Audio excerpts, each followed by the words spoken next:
Kuala Lumpur பூமலையில் வீற்றிருக்கும் தேசிய நினைவுச் சின்னத்தின் ராணுவ வீரர்கள் சிலைகள் சீரமைக்கப்பட வேண்டும் என்று பரிகாத்தா நேஷனலின் சபாபர்ணம் எம்பி கலாம் சலான் இன்று அரசாங்கத்தை கேட்டுக் கொண்டார். மக்களவையில் உரையாற்றிய கலாம் சலான், தேசிய நினைவுச் சின்னத்தில் கொடியை தாங்கி நிற்கும் வீரர்களின் சிலைகள் நாட்டிற்காக போராடிய உள்ளூர் வீரர்களின் தோற்றத்தை பிரதிபலிக்கவில்லை என்று குறிப்பிட்டார். ராணுவ வீரர்களின் தோற்றம் ஐரோப்பியர்களைப் போல் உள்ளது. மலேசிய வீரர்களின் தோற்றத்தை அவை பிரதிபலிக்கவில்லை. ஒவ்வொரு வீரரும் மிக உயரமாக இருக்கின்றனர் என்று அந்த எதிர்க்கட்சி எம்பி தெரிவித்தார்.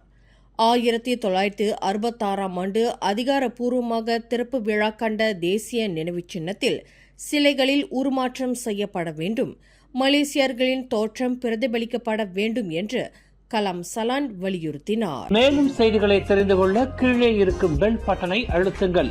உங்கள் மகிழ்ச்சியை வெளிப்படுத்த லைக் மற்றும் ஷேர் செய்யுங்கள். தொடர்ந்து திசைகளோடு இணைந்திருக்க சப்ஸ்கிரைப் செய்யுங்கள்.